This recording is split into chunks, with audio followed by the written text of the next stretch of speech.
কেন্দ্রীয় সরকার মানে কেন্দ্রের বিজেপি সরকার যেভাবে লাগাম ছাড়া পেট্রোল ডিজেল গ্যাস এসবের দাম বাড়িয়ে চলেছে, পেট্রোল এবং ডিজেলের দাম গত 10-12 দিনে 15ই মে থেকে শুরু করে তিনবার বেড়ে গেল। 2014 থেকে তো আর যুদ্ধ চলছিল না, এখন কিছু বললেই বলছে যুদ্ধ পরিস্থিতি। 2014 থেকে তো যুদ্ধ চলছিল না, তাহলে এই দামটা বাড়ছে কি করে?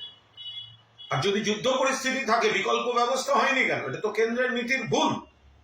পেট্রোল ডিজেলের দাম বাড়ার অর্থ শুধু যিনি গাড়ি চড়ছেন তার নয়, বাজারে আগুন, পরিবহনের সমস্যা, অটোর ভাই বন্ধুরা তাদের যে গ্যাসের দাম বাড়িয়েছে, যাত্রীদের পকেটে চাপ পড়ছে, যাতায়াতে সর্বনাশ হচ্ছে, পরিবহনে খরচা বাড়ছে, বাজারে সবজি থেকে আরম্ভ করে যা যা আপনি কিনছেন, পরিবহনের খরচা বাড়লে বাজারের দাম বাড়ছে। আনুষঙ্গিক আরো সমস্যা তৈরি হচ্ছে। স্কুলে নোটিশ দিতে হচ্ছে যে জ্বালানি খরচা কম করতে হবে। দুদিন বাদে বিদ্যুৎ থেকে শুরু করে সমস্ত জিনিসে একটা সামগ্রিক চাপ নেমে আসছে।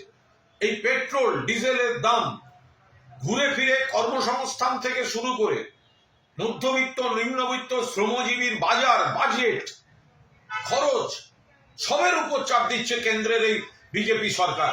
ভোটের সময় ডেলি প্যাসেঞ্জারি করে কত মিষ্টি মিষ্টি কথা, একবারও তো বলেননি যে ভোট শেষ হলেই সবার দাম বাড়ানো হবে। ডোমেস্টিক গ্যাস থেকে অটোর এলপিজি থেকে পেট্রোল ডিজেল সবকিছুর দাম জননেত্রী মমতা বন্দ্যোপাধ্যায় বলেছিলেন যে ভোট শেষ হলেই এইসবে কোপ পড়তে শুরু করবে।